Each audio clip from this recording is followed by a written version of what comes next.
Welcome to my channel just for job. PSC miscellaneous এবং ক্লার্কশিপের পরীক্ষা আপাতত শেষ। এই মুহূর্তে যেটা চলছে যে কাট অফ খেলা চলছে এবং বিষয় এটাই যে মোটামুটি ট্রেন্ড যেটা বলছে যে 55 থেকে 65 এর মধ্যেই হয়তো কাট অফ থাকতে পারে ক্লার্কশিপে।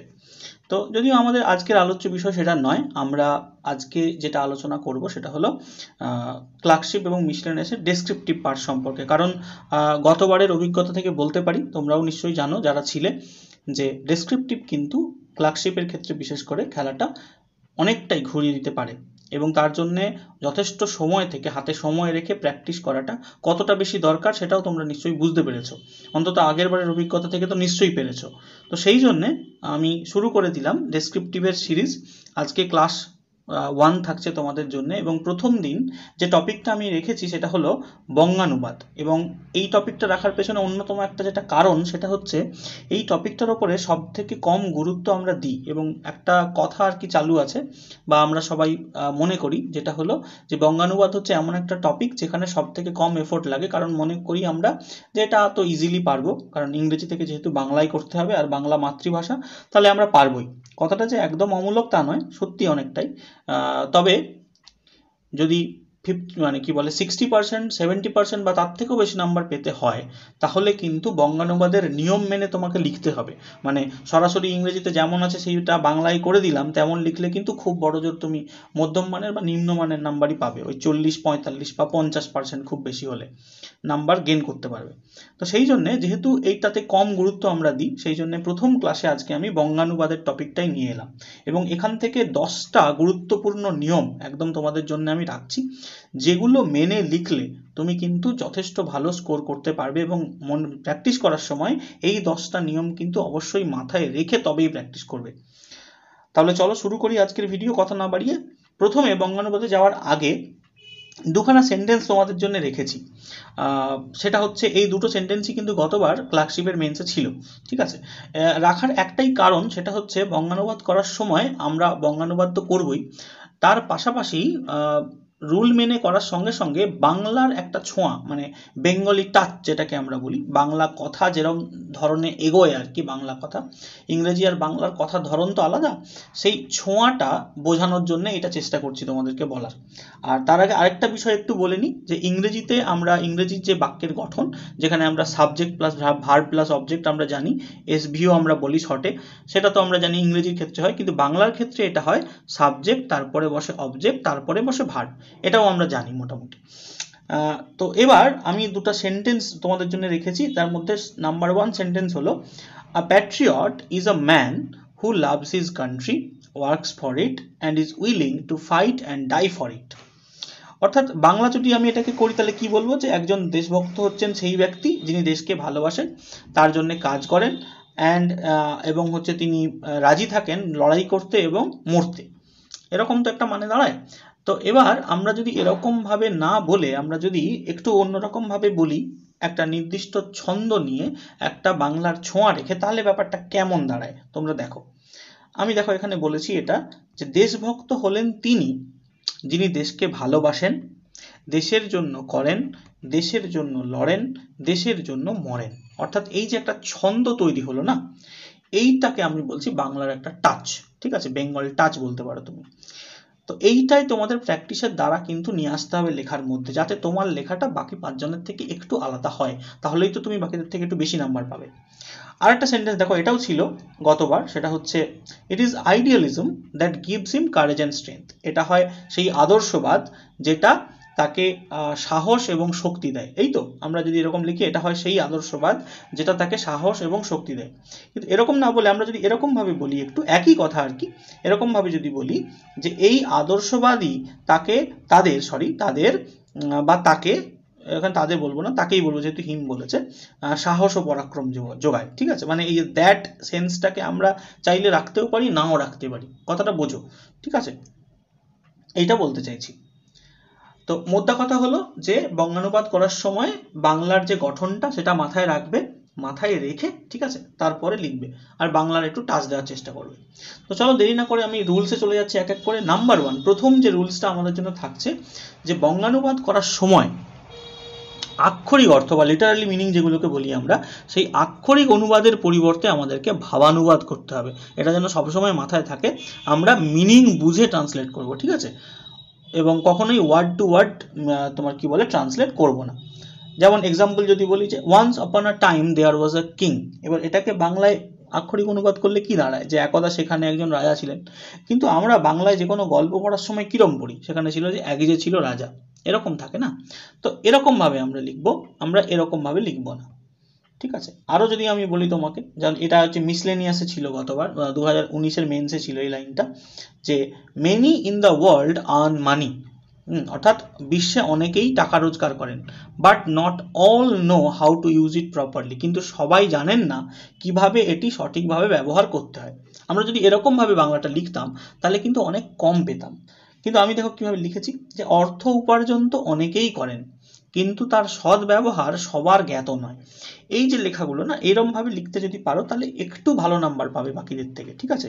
মানে একটু অন্যরকম আর কি, ভাবানুবাদ করে, ওয়ার্ড টু ওয়ার্ড না করে একটু ঘুরিয়ে লেখা, ব্যাস। ঘুরিয়ে লিখতে, আবার বেশি ঘুরিয়ে লিখতে যেও না, তাহলে কিন্তু আউট অফ দ্য বক্স হয়ে যাবে, সেখানে কিন্তু নাম্বার কমে যাওয়ার চান্স থাকবে। তো 1 নম্বর আমরা শিখলাম, যেটা মোটামুটি আমরা জানি সবাই, যে ভাবানুবাদ লিখতে হয়, আক্ষরিক অর্থের অনুবাদ করতে হয় না। 2 নম্বর নিয়ম ভীষণ গুরুত্বপূর্ণ, সেটা হচ্ছে সকল ইংরেজি শব্দের বাংলা অনুবাদ করে ব্যবহারের প্রয়োজন নেই। মানে আমি বলতে চাইছি যে এমন হয়তো কোনো ইংরেজি শব্দ যেটার বাংলা হয়তো রয়েছে, তুমি জানো, কিন্তু সেই শব্দটা অতটা বেশি পপুলার নয় বা সবাই জানে না সেই শব্দটা, তাহলে সেক্ষেত্রে আমার কিন্তু প্রয়োজন নেই জোর করে সেই ইংরেজি শব্দটার বাংলা করে সেই বাংলা তর্জমাটাকে ব্যবহার করার। যেমন এক্সাম্পল যদি দিই, বলবো দেখো, ধরো কম্পিউটার রয়েছে, এর বাংলা তো গণনাকারী যন্ত্র হয়, তাহলে আমি কিন্তু বঙ্গানুবাদের সময় গণনাকারী যন্ত্র লিখবো না, আমি কম্পিউটারই লিখবো। আমি ব্ল্যাকবোর্ডের মিনিং কৃষ্ণ ফলক লিখবো না, আমি ব্ল্যাকবোর্ডই লিখবো। ম্যাজিকই লিখবো। মোবাইল চলভাস লিখবো না, আমি মোবাইলই লিখবো। অর্থাৎ যে সমস্ত ইংরেজি শব্দগুলোর মানে পরিচিতি আর কি বেশি, যেগুলোর বাংলা তর্জমাটা অতটা পপুলার নয়, আমরা বঙ্গানুবাদে সেই বাংলা তর্জমা ব্যবহার কখনোই করতে যাব না, তার কোনো প্রয়োজন নেই। হলো 2 নম্বর রুলস গেল। 2 নম্বরের পরে এবার 3 নম্বর রুলসে আসছি। 3 নম্বর যে নিয়ম, সেটা হচ্ছে যে সমস্ত সংখ্যাবাচক শব্দ রয়েছে সেগুলোর আমরা অনুবাদ কিভাবে করব। এক্সাম্পল দিয়ে বোঝাচ্ছি, দেখো, দুটো সেন্টেন্স বলেছি। 1 নম্বর সেন্টেন্সে বলছি যে আই হ্যাভ 5 ফ্রেন্ডস, আমার 5 জন বন্ধু আছে। এবার এখানে দেখো ইংরেজিতে সংখ্যাটা FIV5 লেখা আছে, তাহলে আমি কিন্তু বাংলায় সংখ্যায় 5 লিখবো না, আমি লিখবো পয়চন্দ্রবিন্দু আকার চ 5, ঠিক আছে। আবার যখন ইংরেজিতে সংখ্যা দেওয়া আছে নাম্বার 7, আমরা কিন্তু দন্তসয়াকার 7 লিখবো না, আমরা সংখ্যা 7ই লিখবো, ঠিক আছে। অর্থাৎ যেমন সংখ্যা থাকবে, যদি সংখ্যাবাচক হয় তাহলে সংখ্যাবাচক, পূরণবাচক হলে পূরণবাচক, যেমন থাকবে আমরা তেমন লিখবো। সরি, ভুল বললাম, পূরণবাচক দরকার নেই, সেটা আলাদা। যদি বানান করে থাকে FIV5, তাহলে আমরা পয়চন্দ্রবিন্দু আকার চ লিখবো বাংলায়, আর সংখ্যায় থাকলে সংখ্যাতেই লিখবো। বুঝতে পারলে 3 নম্বর রুলটা। 4 নম্বর দেখো, যেটা নিয়ম আমাদের অবশ্যই মাথায় রাখতে হবে, যে সমস্ত নামবাচক শব্দগুলো হয়, অর্থাৎ যেগুলোকে আমরা ইংরেজিতে বলি প্রপার নাউন, ঠিক আছে, সেই নাউনগুলোর আমরা অনুবাদ কিভাবে করব। অ্যাকচুয়ালি প্রপার নাউন অর্থাৎ কারো নাম আর কি, এগুলোর কোনো তো মানে কি বলে এক্স্যাক্টলি বঙ্গানুবাদ হয় না, যেমনটা ইংলিশে থাকে আমাকে তেমনটা লিখতে হয়।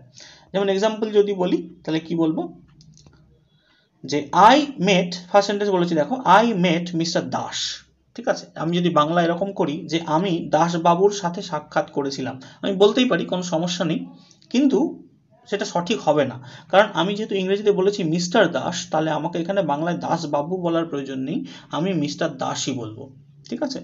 আমি যদি বলি স্যার জাদেজা, আমরা জাদেজা মহাশয় বলবো না, আমরা বলবো স্যার জাদেজা। যদি থাকে ইংরেজিতে অসীম বাবু ইনভাইটেড মি, অসীম বাবু তো আমি অসীম বাবুই বলবো, আমি মিস্টার অসীম, অসীম মহাশয় এগুলো বলতে পারি না, ঠিক আছে।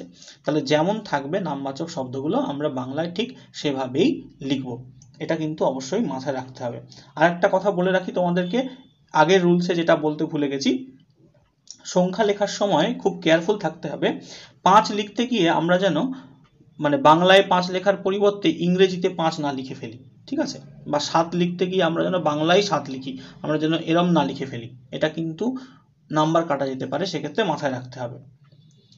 চলে আসছি এবার 5 নম্বর নিয়মে। আমরা 4 নম্বর নিয়মটা অলরেডি পড়ে নিয়েছি। 5 নম্বর দেখো কি রয়েছে। 5 নম্বরে হচ্ছে বঙ্গানুবাদের সময় চেষ্টা করো সাধু ভাষার ব্যবহার একদমই না করতে। যদি সাধু ভাষায় করতে হয় সেক্ষেত্রে পুরোটাই করতে হবে, সেক্ষেত্রে অনেক ঝামেলা রয়েছে। তো সেই জন্য আমরা সবসময় চেষ্টা করব সাধু ভাষার ক্ষেত্রে, বঙ্গানুবাদের ক্ষেত্রে চলিত ভাষা ব্যবহার করতে, সাধু ভাষার কোনো প্রয়োজন নেই। সেক্ষেত্রে আমরা দেখো লিখেছি কিরকম ভাবে, যে হি ওয়াজ ডিফিটেড আমরা লিখেছি, ইংরেজিতে ছিল, আমরা বাংলায় বলছি তিনি পরাজিত হইয়াছিলেন। লেখার কোনো প্রয়োজন নেই, আমরা লিখবো তিনি পরাজিত হয়েছিলেন।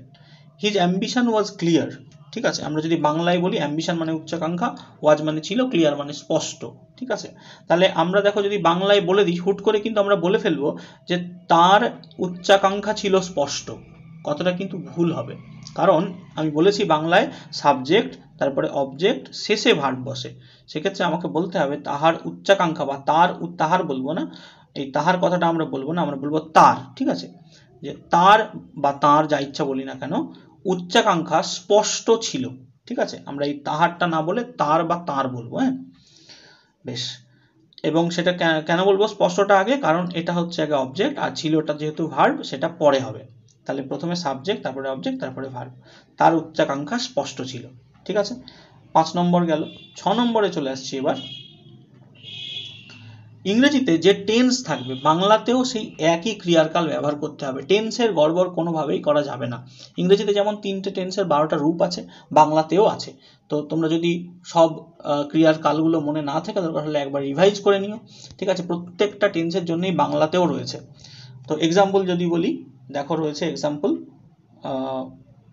প্রথম সেন্টেন্স বলেছি we use to play chess, অর্থাৎ ইউজ টু আমরা কখন ব্যবহার করি, পাস্ট ইনডিফিনিটের ক্ষেত্রে ব্যবহার করি, কোনো একটা কাজ প্রায়শই ঘটতো এরকম সেন্সে। তাহলে আমরা বলবো আমরা প্রায়ই বা আমরা প্রায়শই দাবা খেলতাম, ঠিক আছে, পাস্ট ইনডিফিনিটে। অর্থাৎ আমরা যদি এতে বলবো সাধারণ অতীত বাংলায়। He will have been writing the story for 1 month, অর্থাৎ সেন্টেন্সের স্ট্রাকচার দেখে আমরা বুঝতে পারছি এটা ফিউচার পারফেক্ট কন্টিনিউয়াসে লেখা। এবার বাংলায় যদি আমি করতে চাই এটাকে কি করব, আমরা বাংলায় বলবো যে তিনি আগামী 1 মাস যাবত গল্পটি লিখতে থাকবেন, অর্থাৎ আমরা পুরাঘটিত ঘটমান ভবিষ্যৎ, ঠিক আছে, এই ক্রিয়ার কালে এটাকে ফেলবো। তিনি আগামী 1 মাস যাবত গল্পটি লিখতে থাকবেন, ঠিক আছে। আবার দেখো আরেকটা সেন্টেন্স তোমাদের জন্য রেখেছি, যেটা কিন্তু একটু অন্যরকম। এখানে একটা হিস্টোরিক্যাল ট্রুথের কথা বলা আছে, ঐতিহাসিক সত্য যেটা। সেক্ষেত্রে কিন্তু আমাদেরকে যে পাস্ট টেন্সই লিখতে হবে এমন কোনো মাথার দিব্যি নেই, কারণ ইংরেজিতে একটা রুল আছে, আমরা জানি যে ঐতিহাসিক সত্য বা হিস্টোরিক্যাল ট্রুথ যেগুলো হয় সেগুলোকে আমরা প্রেজেন্ট ইনডিফিনাইট টেন্সে, অর্থাৎ সাধারণ বর্তমানে লিখতে পারি। যেমন এখানে বলেছি আকবর বিকেম দ্য কিং অ্যাট 14, আকবর 14 বছর বয়সে রাজা হয়েছিলেন। আমি লিখতে পারি এটা, কিন্তু এটা যদি লেখা যায় সেটা হচ্ছে যে আকবর 14 বছর বয়সে রাজা হন। হনটা যদি আমরা প্রেজেন্ট টেন্সে ব্যবহার করি, কিন্তু সেক্ষেত্রে আমরা এটা করতে পারি যেহেতু এটা হিস্টোরিক্যাল একটা ট্রুথ, ঠিক আছে। 6 নম্বরের পরে চলে আসছি এবার 7 নম্বর নিয়মে। 7 নম্বর নিয়ম কি বলছে, বলছে ইংরেজিতে যে সমস্ত স্পিচ দেওয়া থাকবে, অর্থাৎ যদি সেটা ডাইরেক্ট স্পিচ হয়, তাহলে বাংলাতেও আমরা সেম উক্তিতে রাখার চেষ্টা করব, ঠিক আছে। অর্থাৎ যদি ডাইরেক্ট স্পিচ থাকে তাহলে আমরা প্রত্যক্ষ উক্তিতে লিখবো, যদি ইনডাইরেক্ট স্পিচ হয় মানে ন্যারেশন চেঞ্জ করে দেওয়া থাকে তাহলে আমরা সেটাকে পরোক্ষ উক্তিতেই লিখবো, কোটেশনের মধ্যে লিখবো না। যেমন থাকবে এক্স্যাক্টলি তেমনই লিখবো। এক্সাম্পল দিয়ে একটা দেখাই। দেখো ফার্স্ট সেন্টেন্স যেটা রয়েছে যে I must go now he said.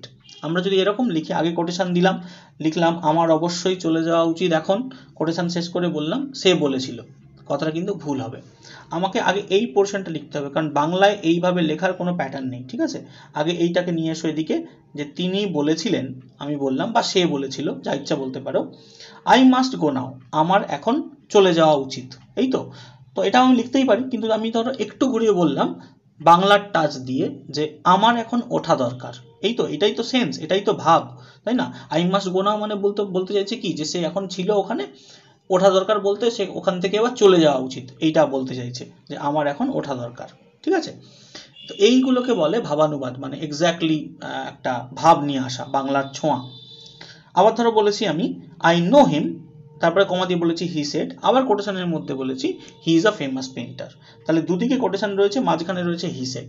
এখানেও কিন্তু আমরা সেম জিনিস অ্যাপ্লাই করব, এইটাকে আগে নিয়ে আসবো, যে সে বলেছিল ওটা আগে নিয়ে চলে এসো, এবং তারপর এই দুটোকে আমরা কোটেশনের মধ্যে রাখবো। আই নো হিম মানে কি, আমি তাকে চিনি, দাঁড়িয়ে দিয়ে দিলাম একটা পূর্ণচ্ছেদ, এবং তারপর এটা লিখলাম he is a famous painter, সে নামকরা চিত্রকর। আরেকটা কথা বলে রাখি এখানে, সেটা হচ্ছে দেখো এই সেন্টেন্স যেটা ছিল he is a famous painter, সে হয় একজন বিখ্যাত চিত্রকর, এই তো।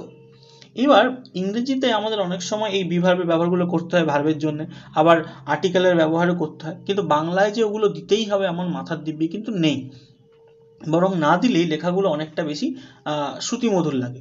তো চেষ্টা করবে যদি এগুলোর প্রয়োজন না থাকে সেগুলো বাদ দিয়ে দেওয়ার। যেমন ধরো আমি বলেছি he is a famous painter, সে হয় একজন বিখ্যাত চিত্রকর, এরকম বলার থেকে সে নাম করা চিত্রকর বলতে অনেকটা বেশি ভালো লাগছে।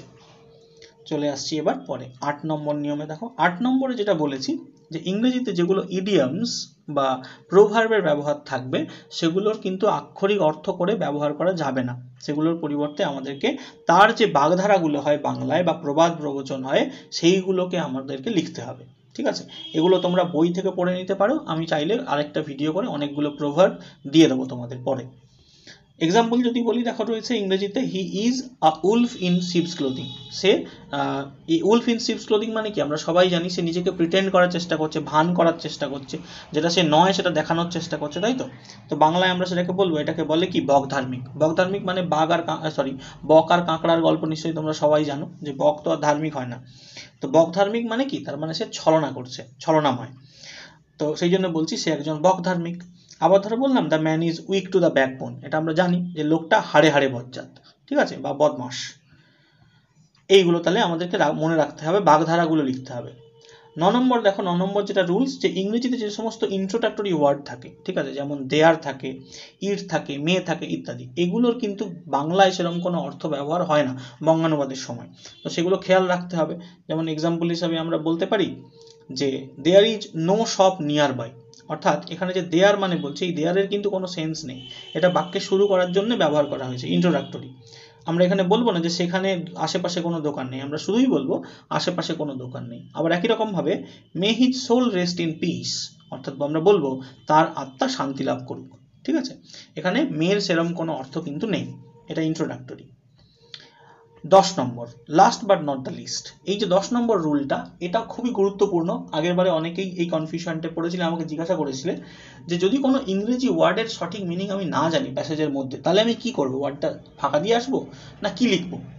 তো সেক্ষেত্রে আমি তোমাদের বলতে পারি, একটা এক্সাম্পল আমি দিয়েছি, আগে এক্সাম্পলটা দেখো। এখানে বলেছি আমি, ধরো হি ইজ আ লায়ার, ঠিক আছে, সে হয় একজন মিথ্যেবাদী, এটা আমরা বুঝতে পারছি। এবং তারপর বলছি হিজ মেন্ডাসিটি অলওয়েজ ক্রিয়েটস ট্রাবল। আমি তর্কের খাতিরে ধরে নিচ্ছি এই মেন্ডাসিটি শব্দের মানেটা তুমি জানো না, ঠিক আছে, তাহলে সেক্ষেত্রে আমি কি করব? একটা জিনিস করতে পারি, একটু এদিক ওদিক মিনিং পড়লেই কিন্তু, মানে করার চেষ্টা করলে বা সামনের পেছনের বাক্য দেখলে আমরা সহজেই বুঝতে পারি এই মেন্ডাসিটি মানে কি বলতে চেয়েছে। যেহেতু প্রথমেই বলেছে হি ইজ আ লায়ার, সে একজন মিথ্যেবাদী, এবং তার মেন্ডাসিটিটা অলওয়েজ ক্রিয়েটস ট্রাবল, সবসময় কি করে, সমস্যা সৃষ্টি করে। তার মানে আমি বুঝতে পারছি তার এই মেন্ডাসিটি শব্দের মানে বলতে চাইছে তার এই যে মিথ্যাবাদ, মানে কি বলে, মিথ্যা কথা বলার যে স্বভাবটা, ঠিক আছে, মিথ্যাবাদিতা, এই জিনিসটার কথাই বলতে চাইছে। তাহলে এখানে আমরা মেন্ডাসিটি মানে বলে দিতে পারি তার এই যে মিথ্যা স্বভাব, ঠিক আছে, মিথ্যা স্বভাব বলে দেবো এই মেন্ডাসিটির অর্থ। তাহলে এরকমভাবে যদি কোনো ওয়ার্ডের মানে না জানো, তাহলে এদিক ওদিক সামনে বা পেছনের কোনো সেন্টেন্স দেখে চেষ্টা করবে সেই মানেটা বোঝার, এবং কাছাকাছি হতে পারে এরকম একটা মিনিং অবশ্যই লিখে দিয়ে আসবে, ফাঁকা কিন্তু কোনোভাবেই দিয়ে আসবে না। এই ছিল মোটামুটি 10টা একদম নিয়ম, যেগুলো অবশ্যই মেনে চলতে হবে বঙ্গানুবাদ লেখার সময়, তাহলেই কিন্তু তুমি একদম পারফেক্ট নাম্বারগুলো পাবে। খুব ভালো করে মাথায় রেখো নিয়মগুলো, বিশেষ করে ওই যে ভাবানুবাদটা আর গঠনটা, সাবজেক্ট অবজেক্ট তারপরে ভার্ব, ঠিক আছে, বাংলার ক্ষেত্রে প্রোভার্ব বা ইডিয়ামস, এই রুলগুলো, সংখ্যার শব্দগুলো সব ঠিকঠাক করে যেমন করে বললাম সেভাবে লিখবে, তাহলে কিন্তু খুব ভালো নাম্বার পাবে। আজকের ভিডিও এই পর্যন্ত। তোমাদের সবাইকে ধন্যবাদ। যদি ভিডিওটা ভালো লাগে তাহলে লাইক করো, শেয়ার করে দিও বন্ধুদের সাথে, এবং তোমাদের যদি আরও কিছু জানার থাকে তাহলে অবশ্যই কমেন্ট করো, এবং নতুন হয়ে থাকলে সাবস্ক্রাইব করতে ভুলো না। Thank you.